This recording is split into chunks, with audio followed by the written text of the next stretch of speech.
Historia de la filosofía, por Giovanni Fornero, volumen 4, 24, parte octava, la filosofía contemporánea, tomo 1, capítulo 1, los desarrollos filosóficos del marxismo europeo, 888, Bloch, ateísmo y religión en herencia.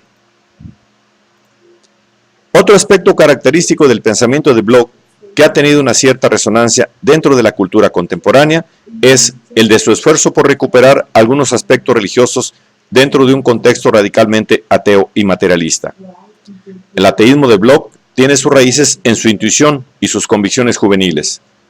El propio filósofo recuerda haber compuesto, con solo 13 años, un escrito titulado El cosmos a la luz del ateísmo, que empezaba así: la materia es la madre de toda existencia. Ella sola es la creadora de todo, y ningún ser sobrenatural ha intervenido en ella. Incluso posteriormente, él no ha hecho más que confirmar y repetir hasta el final su elección atea.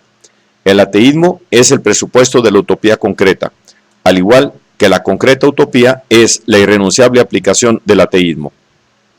Esta elección está estrechamente ligada a su filosofía del no aún y deriva, en última instancia, del rechazo a admitir que la base de nuestro universo imperfecto pueda ser una perfección ya del todo realizada y cumplida, o sea, un Dios creador y regidor de todas las cosas. En efecto, ya en espíritu de la utopía, Bloch, rechazando la idea de Dios como autor y garante del actual orden negativo del mundo, había escrito, presa de un singular amor a Dios, que también en ser abandonados es una manera terrible de ser abrazados por Dios. Él no es Dios, solamente vale. Él no es Dios, solamente vale. También el ateísmo es una enorme devoción, un ferviente amor a Dios, si puede significar descargar, mantener puro a Dios de este mundo y de su gobierno. Todo eso significa que el deísmo de Bloch no deriva tanto, o en primer lugar, de influencias externas, cuanto del orden estructural interno de la filosofía de la esperanza. Es verdad que él, aun haciendo propio el ateísmo de Marx, ha ido más allá de Marx. La peculiaridad del ateísmo de Bloch resulta evidente en relación con la interpretación de la religión. Esta, afirma Bloch, en polémica con el materialismo vulgar, no es únicamente droga y evasión. Cierto, ha sido Marx quien ha escrito la frase según la cual la religión es el opio de los pueblos, pero él la ha escrito en un contexto en el cual se lee que la miseria religiosa es la protesta contra la miseria real. La religión es el suspiro de la criatura oprimida, el alma de un mundo sin corazón. En otros términos, en el fragmento en cuestión se hallan presentes también el suspiro y la protesta contra el mal estado presente, y su palabra clara no habla solo de adormecimiento. Ateísmo en el cristianismo. Página 96. En cualquier caso, la religión, desde el punto de vista de Bloch, no es únicamente alienación y superestructura, sino algo más profundo que se vincula estrechamente al modo de ser del hombre en el mundo. En efecto, como había ya visto Feuerbach, contiene, aunque sea bajo el disfraz de un complejo criptograma, toda la riqueza de la realidad humana, todos sus sueños y deseos, configurándose como el calco negativo de la humana imperfección. El hombre ha inventado este más allá, y lo ha rellenado de imágenes y de cumplimientos de deseo, puesto que no le basta tener como realidad únicamente a la naturaleza, y sobre todo porque su propia existencia aún no se ha realizado. En particular, y aquí entramos en el punto que es más importante para Bloch, la religión representa la manifestación más universal de la esperanza y del anhelo a la totalidad. Esto no implica que donde haya religión tenga que haber esperanza, puesto que existe también una religión dictada por el cielo y por la autoridad. Sin embargo, es realmente verdad lo inverso, o sea, que donde hay esperanza, allí hay también religión. Es más, como demuestra la historia, las grandes religiones de la humanidad han sido a menudo una abusiva metamorfosis consolatoria de la voluntad de un mundo mejor, pero también han sido, durante tiempo, su habitación más decorada, e incluso todo el edificio. De hecho, la religión ha contribuido a mantener viva, a través de los siglos, aquella demanda y aquella memoria de la perfección, sin la cual no existe la inquietud ni la tensión revolucionaria. En consecuencia, el ateísmo, según Bloch, no puede configurarse en los términos de una simple y mecánica repulsa de la religión, sino una articulada y dialéctica negación-conservación de la misma. En síntesis, la crítica histórico-antropológica de la religión debe transformarse en herencia de la religión y el ateísmo en metarreligión. Este proyecto de tomar la religión en herencia no equivale, obviamente, a una aceptación de la noción tradicional de Dios, que Bloch considera como un ideal utópicamente hipostatizado del hombre desconocido, o sea, al estilo de Feuerbach y Marx, como una ilusoria proyección celeste de las esperanzas terrestres, culpables, en cuanto tales, de alejar al hombre de su trascender concreto y mundano. Y en fin, la paradoja más fuerte de la esfera religiosa, ya de por sí rica en paradojas, la eliminación del mismo Dios, a fin de que, precisamente, la conciencia religiosa, con esperanza en la totalidad, tenga frente a sí un espacio abierto y ningún trono fantasma que venga de la hipostátasis.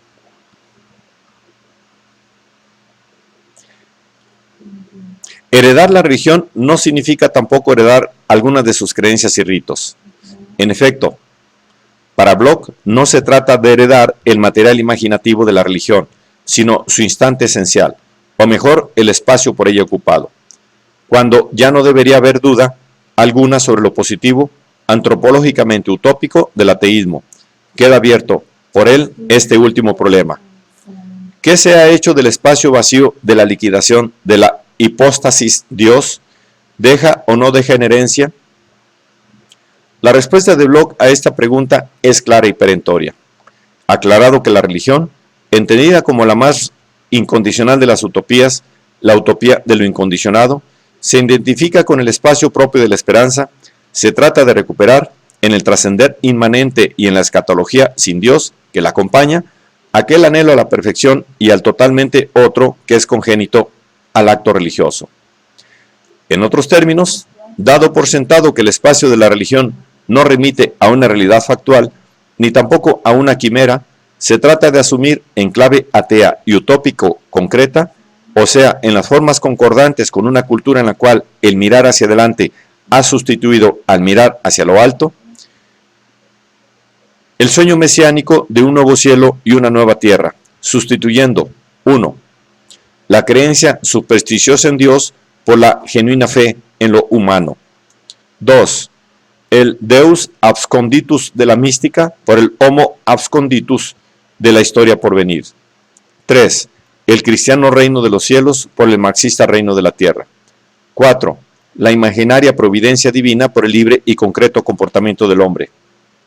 El reino, también en su forma secularizada y ante todo, en su forma utópicamente real, utópicamente total, permanece en cuanto frente espacio mesiánico, también sin ateísmo alguno, o incluso permanece únicamente sin teísmo, tal como nos lo ha demostrado progresivamente cada antropologización del cielo, desde Prometeo a la fe del Mesías.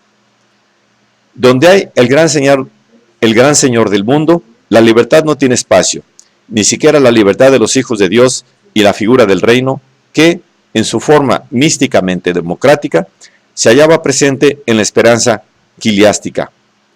La utopía del cielo aniquila la hipótesis de un Dios creador y la ficción de un Dios celeste, pero no el espacio final en el que el ens perfectissimum tiene abierto el abismo de su latencia todavía no frustrada. La existencia de Dios, Dios entendido en su esencialidad, es superstición. La fe solo la de un reino mesiánico de Dios sin Dios. La fe es solo la de un reino mesiánico de Dios sin Dios. Según Bloch, heredar la religión equivale a la práctica a heredar la religión hebraico-cristiana. En efecto, aunque rechazando en teoría la noción hegeliana de una religión absoluta, nuestro autor ve en el mesianismo cristiano la manifestación típica de la esperanza utópica total. Si es válida aquella frase de que donde hay esperanza hay religión, el cristianismo con su fuerte punto de partida y su rica historia de los heréticos, manifiesta al final una esencia de la religión que no es un mito estático y por lo tanto apologético, sino humano escatológico y por esta razón mesiánico explosivo. Solo aquí vive, libre de la ilusión, de la hipóstasis de Dios, del tabú de los señores, el único sustrato significativo que la religión hereda, esperanza explosiva en totalidad. Es más, Bloch llega a ver en el cristianismo la gestación misma del ateísmo.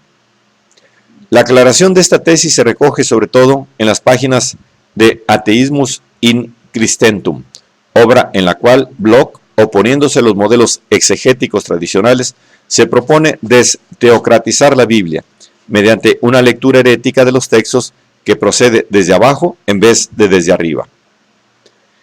Leída como Biblia pauperum y en antítesis con las llamadas fes del asentimiento de las diversas formas de dominio existentes en el mundo, en particular la religión curial y pontificizada de los católicos y la conservadora de los luteranos, las escrituras manifiestan una carga inagotable de esperanza rebelde. Hay, en la Biblia, un explosivo potencial revolucionario, sin igual. Los ambientes dominantes y la iglesia dominante lo han disimulado, plegado o disfrazado con adornos, de un modo diferente a como habría podido llegar a ser una Biblia pauperum, en el sentido más agudo, durante la guerra de los campesinos italianos, ingleses, franceses, alemanes, con Zeus, Júpiter, Marduk, Ta, Silipuzli, Tomás Munzer, no habría en verdad tocado la música que se inició con la salida de Egipto y con un Jesús para nada dulce. Volviéndose un detective rojo de la Biblia, Bloch llega a encontrar entre las consoladoras palabras desde lo alto, el originario suspirar y murmurar desde lo bajo, y en las ideologías religiosas dominantes, los misterios de deseos de los dominados. Estos elementos rebeldes afloran continuamente en el Antiguo y en el Nuevo Testamento. Se toma la Biblia y se controla, por ejemplo, cuántas veces se recurre a la palabra murmurar. También el libro de Job, lleno de acusaciones, en el cual el hombre comparece en acto acusatorio con toda su miseria, sus úlceras, su sufrimiento, su enfermedad y sus preocupaciones, levantando incesantemente el puño, un puño comunista, pertenece a este contexto. El libro de Job fue aceptado por Lutero solo con gran esfuerzo entre los libros canónicos del Antiguo y del Nuevo Testamento. Ha sido considerado siempre como sumamente peligroso, y no han faltado intentos sucesivos de manipular este revolucionario texto, extrapolando algunos de sus pasajes. La ruptura entre la Biblia oficial de los señores y la subterránea más genuina y potente de los pobres halla su expresión teológica en una diversa interpretación de lo divino. De un lado, un Dios creador y soberano del mundo, que se autocomplace en lo que ha creado. He aquí, era muy bueno, y exige sumisión. Por otro lado, un Dios apocalíptico y salvador. He aquí, yo hago nueva cada cosa, que alumbra la esperanza de aquellos que sufren y que sueñan en nuevos cielos y nuevas tierras. La lectura herética de Bloch halla su propia cima en la identificación atea entre Cristo y Dios. En efecto, en Jesús, Hijo del Hombre, y en la afirmación de su identidad con el Padre, quien me ve, ve al Padre, Bloch ve realizarse la promesa de la serpiente. Eritis sicut Deus, scientes bonum et malum. Promesa que hace salir al hombre del parque de los animales, Hegel, y lo lleva por las calles del mundo y de la historia. En otros términos, irónicamente contra el antiguo arrianismo y sus recientes variantes liberales, Bloch sostiene la identidad consubstancial de Jesús con Dios. Pero esta fórmula no designa el real hacerse hombre de Dios, sino el pleno hacerse Dios del hombre. Dios y hombre se vuelven un único ser sin distinción. Una razón místico utópica cumple la promesa de la serpiente. Cuanto se ha afirmado hasta ahora hace que resulte menos abstrusa y paradójica la directriz de Bloch, según la cual solamente un ateo puede ser buen cristiano, y solo un cristiano puede ser un buen ateo. Mediante esta fórmula, Bloch intenta decir que el ateísmo representa una forma de autentificación del cristianismo, así como el cristianismo representa una forma de preparación del ateísmo. La teoría blockiana, según la cual en la religión se expresaría una necesidad auténtica de recibir en herencia, se configura como algo nuevo respecto al marxismo vulgar y a la tendencia de considerar como verdaderas y fundadas solamente las necesidades económicas y falsas o ilusorias las necesidades encarnadas en las llamadas superestructuras. En realidad, suponiendo que la materia sea necesidad y hambre de formas, resultarán materiales y por lo tanto genuinas no solo las necesidades económicas, sino también las llamadas espirituales. En otros términos, desde el punto de vista de Bloch, el hombre no está materialmente hambriento solo de comida, sino también de felicidad, etc. Tanto es así que, conociendo tales necesidades, se acaba contra la voluntad misma de Marx por eternizar el homo economicus de la civilidad capitalista.